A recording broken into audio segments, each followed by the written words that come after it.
안녕하세요. 품위지켜의 권수석 김선수입니다. 신 40대 기술론을 이준석 의원이 꺼내 들었습니다. 네. 전 처음엔 좀 올드해 보인다고 생각을 했는데 이번에 자세히 뜯어보니까 내용이 젊은 층한테 어필할 게 분명히 있어요. 단지 나이 40이라 40대 기술론이 아닙니다. 그 중장년층한테는 이 신이 붙었지만 이 40대 기술론을 들으면 또 이 정치 거목 김영삼 전 대통령이 생각이 나지 않겠습니까? 우리나라 인구 구조가 또 중장년층이 많으시잖아요. 예. 괜찮은 네이밍인 것 같습니다. 그런 효과도 있겠네요. 네네. 근데 이 40대 기술론, 저희 같은 이 30대들에게는 태어나기도 전 이야기라 좀 많이 낯선 개념이거든요. 그쵸, 뭐 태어나기 한참 전이죠. 네. 이게 그 1971년 대선을 앞두고 신민당 대통령 후보 지명대회, 뭐 지금으로 치면 경선 아니겠습니까? 여기에 이제 김영삼 본인이 나가겠다고 선언을 하면서 한 말이래요. 이 이야기를 필두로 이제 같은 40대였던 뭐 김대중, 이철승 같은 분들이 이제 정치인들이 전면에 나서면서 당시 어떤 한국 정치의 세대 교체가 이루어졌다고 합니다. 이 당시 상황을 쉽고 재밌게 알고 싶은 분들은 그 영화 킹메이커를 보시면 좋을 것 같습니다. 네, 영화가 흥행은 하지 못했지만 아주 보기 드문 그 정치 영화 수작입니다. 네. 그 본 얘기로 돌아와서 이준석 의원은 이제 최근에 그 지지자들한테 뉴스레터를 보냈거든요. 네네. 여기서 그 YS 김영삼 대통령의 40대 기술론을 산업화를 이끌었던 군부 엘리트 중심의 제3공화국 체제의 한계성을 지적한 선언이다. 뭐 이렇게 평가를 했습니다. 저는 그 이준석의 그 신 40대 기술론도 비슷한 맥락에서 출발한다고 보거든요. 네네. 예. 그때는 3공화국 때는 이제 군부 엘리트들이 있었다면 지금은 그쵸. 법조계 엘리트들이 그 제6공화국 체제를 독점을 하고 있거든요. 이러한 한계를 지적하면서 새로운 리더십의 등장의 필요성을 어필을 했습니다. 사실 이게 이제 뉴스를 보고 있으면 한숨이 나오는 게 100번 양보해서 요즘이야.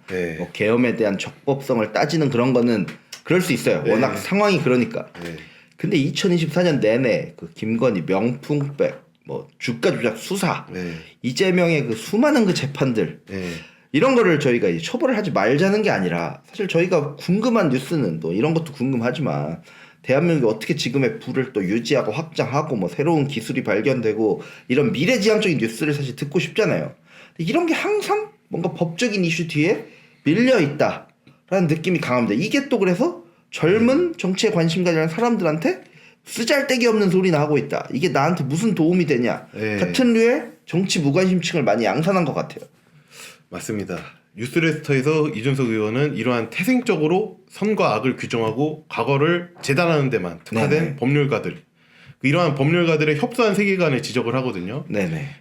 이러한 세계관이 국정을 지배하는 상황 속에서는 아까 권수석이 말씀하셨던 그 대한민국의 미래를 고민할 여지는 점차 후순위로 밀려나 소멸되고 있다. 이렇게 말하기도 했습니다. 저는 이런 이준석 의원의 현실인식에 전적으로 동의를 합니다. 뭐 단적인 예로 최근에 그 중국의 그 창신 반도체가 그 저가 물량 공세를 하면서 그 한국의 메모리 산업 주도권을 조금씩 그 앗아가고 있지 않습니까? 그쵸. 이렇게 큰 위협을 끼치고 있는데도 그 정쟁에 몰두한 의회는 그 반도체 업계의 절박한 요구에도 불구하고 반도체 특별법의 연내 처리를 사실상 무상시켜 버렸거든요. 이런 게 이준석 의원이 말했던 그 미래를 고민할 여지가 점차 후순위로 밀려나고 있는 그런 상황을 단적으로 보여주는 예가 아닌가 생각을 합니다. 이런 게 하루 이틀 된 얘기가 아니에요. 그쵸. 정치인들이 이렇게 무너져가는 그 한국의 산업 경쟁력을 외면하고 이제 권력 획득, 권력 쟁투에만 몰두하는 게 지금 이 작금의 세태입니다. 그 이준석 의원이 그 뉴스레터 말미에 이제 과학기술의 쾌거와 경제적 성과를 중심으로 이야기되는 그런 대한민국을 만들자라고 했는데 되게 공감이 갔어요. 사실 이제 인구 감소 때문에 대한민국 망한다가 벌써 이제 옛날 버전입니다. 요즘 제 나이 또래 사람들은 이제 뭐 국장하면 바보다, 뭐 돈 다 뺐다, 뭐 미장에 넣었다 이런 얘기하고. 저도 코인으로 갔어요. 이런 게 그러니까 약간 이제 정말 그래도 대한민국을 좀 미래를 기대하고 도전적이어야 될 이제 우리 젊은 층들조차 한국 산업, 경제, 나라 전체에 대해서 신뢰가 무너지고 있다는 거잖아요. 그런 생각이 진짜 많이 듭니다. 맞습니다. IMF 때도 멀쩡히 잘 버텼던 롯데케미칼. 그때는 아마 호남석유공업인가 그랬을 거예요. 근데 그렇게 건실했던 기업인 롯데케미칼이 그쵸. 지금은 빚에 시달리고 있다는 거 아닙니까? 그렇죠. 그래서 그 롯데그룹의 지금 자금 유동성까지 지금 위험하다는 말이 있던데 거인이 쓰러질지도 모르는 풍전등화의 상황입니다. 그렇죠. 지금 이 위기임을 명확히 선언하고 불판을 진짜 한번 바꿀 때가 이제 된 것 같습니다. 그래서 이준석 의원은 신 40대 기술론이 이 단순한 정치적 구호가 아니라 국제사회 변화에 맞춰 나가기 위한 생존의 전략이라고 정의를 합니다. 그렇죠. 1970년에 구 40대 기술론의 주제가 민주화였다면 신 40대 기술론은 그 절박한 생존 본능에서 출발을 하고 있습니다. 근데 가끔 제 주위를 보면은 그냥 주변 사람들 보면 헤드라인만 보고 이제 정치를 그쵸. 얘기를 하거든요. 그래서 이준석이 이제 이준석이 나이 40 됐으니까 신 40대 기술은 밀고 있네. 이렇게 단순화시켜서 평가절하하는 사람들이 있거든요. 그런 천박한 개념이 아닙니다. 정신 차리길 바라고 현재 그리고 후대의 생존이 걸린 아주 중요한 문제입니다. 지금 뭐 민주당 지지자들 보면은 댓글 보면은 진짜 무섭습니다. 누구 사형시켜라. 내란 세력 엄벌하자. 대한민국을 세워야 된다.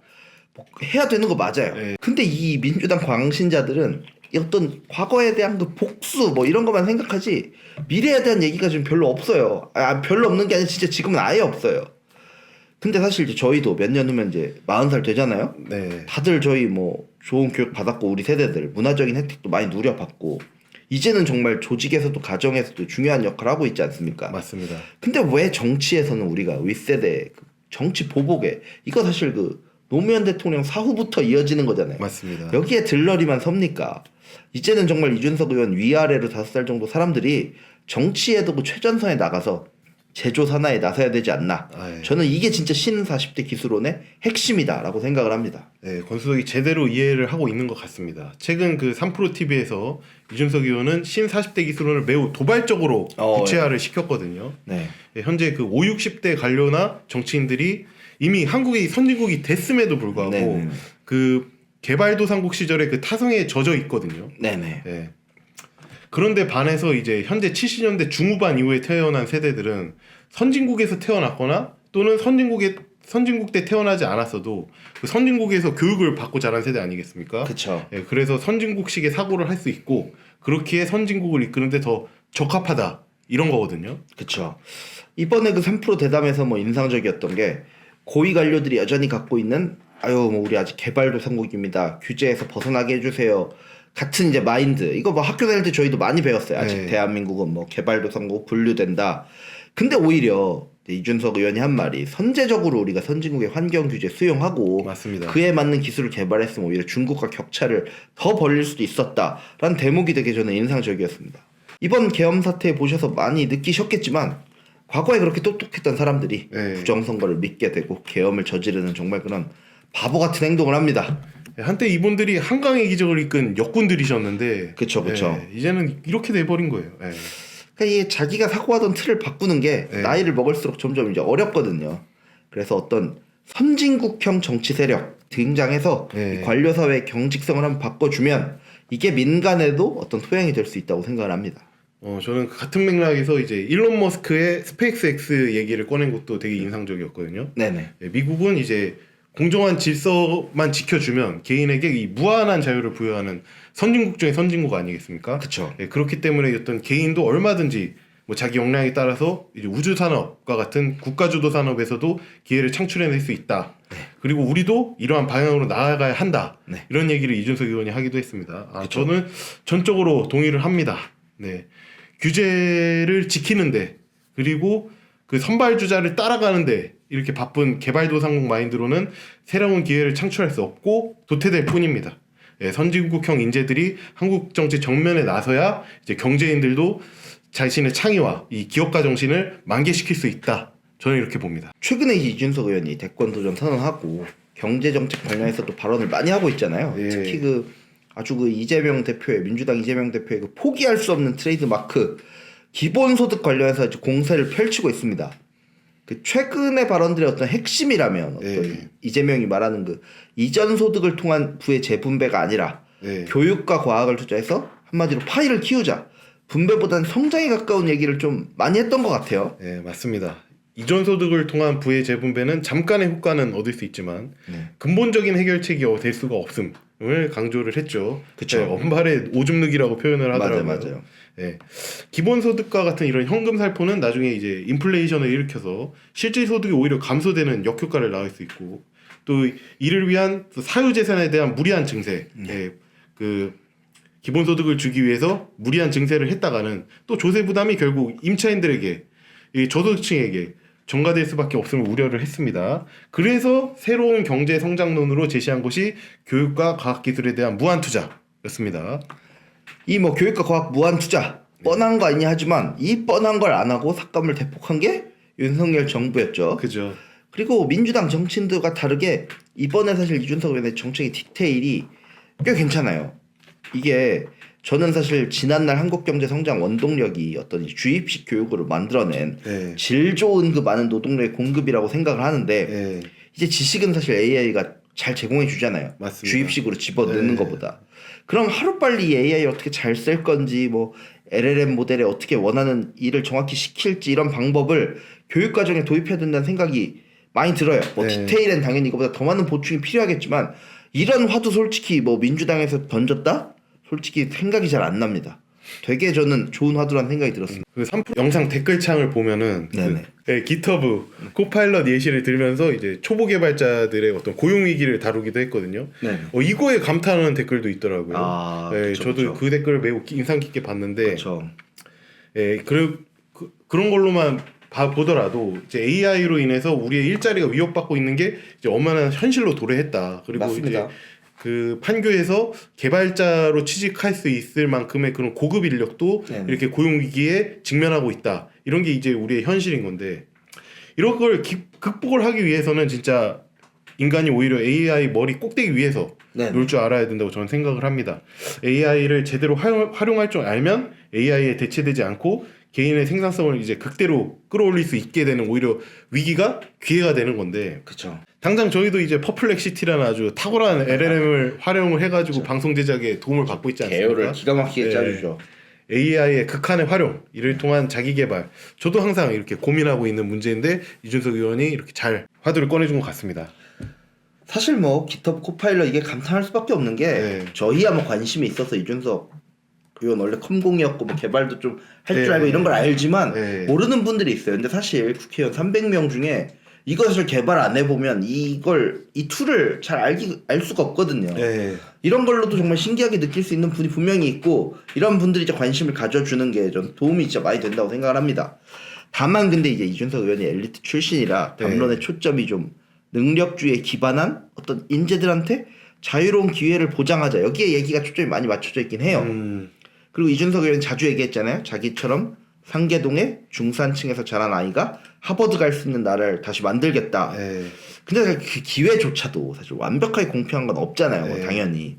사실 진짜 더 가난한 아이들도 있고 능력이 부족한 아이들한테 그렇다고 와우 너희는 뭐 도태되라라고 할 수는 없으니까 뭐 당연히 준비를 하겠지만 대권을 노린다면 이런 부분에 대해서도 디테일한 좀 보완책이 나와서 이재명과 좀 이 말싸움이 될 수 있는, 그랬으면 좋겠다는 생각을 합니다. 거기서 우려하는 부분이 늘 그 이준석 반대 언론에서 늘 앵무새처럼 지적하는 얘기죠. 맞죠.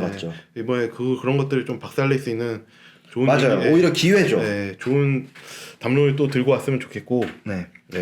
그래서 저는 지금까지는 이제 이준석의 어떤 경제 정책의 핵심이 기술 개발과 인재 개발.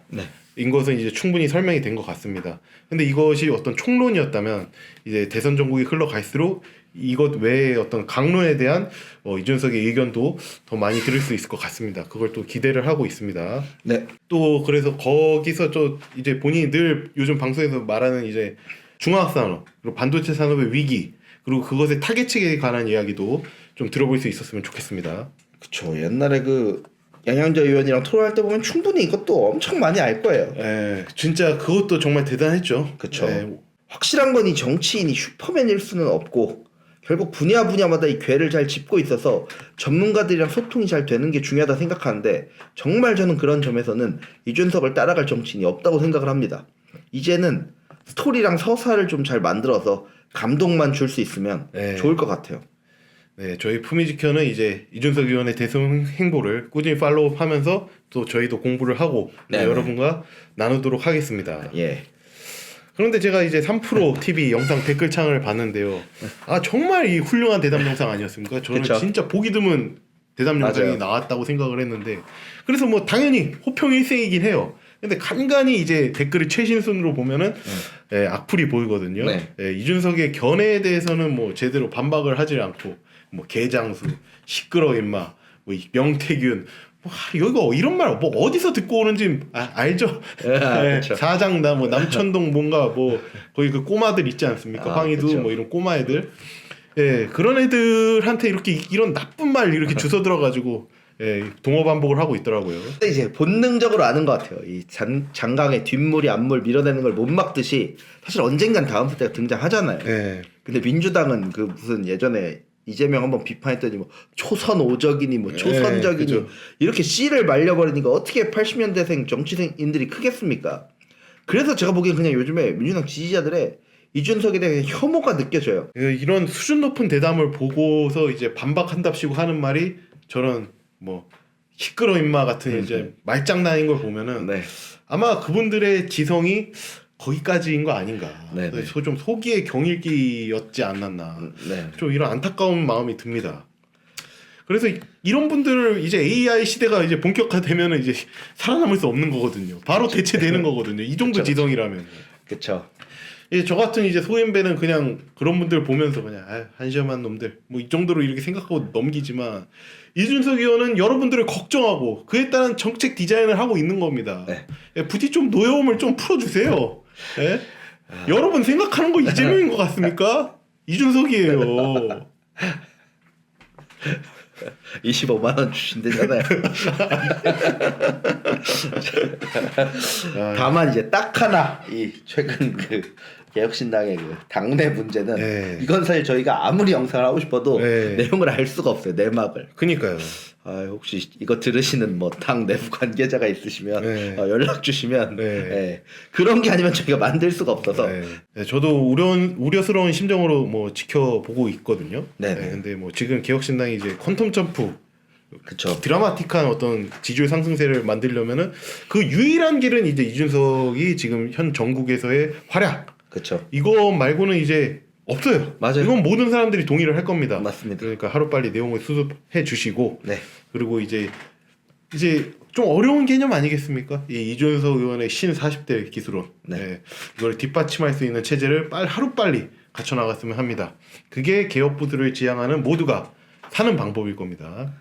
한국 정치의 혼란기가 다시 도래하였지만 이준석이라는 정치인의 존재는 저희 같은 개혁보수 지지자들에게는 한국 정치에 희망을 놓을 수 없게 하는 그런 것 같습니다. 맞습니다. 네, 지금까지 이준석의 신 40대 기술론을 응원하는 품위지켜의 김선수 권수덕이었습니다. 감사합니다. 감사합니다.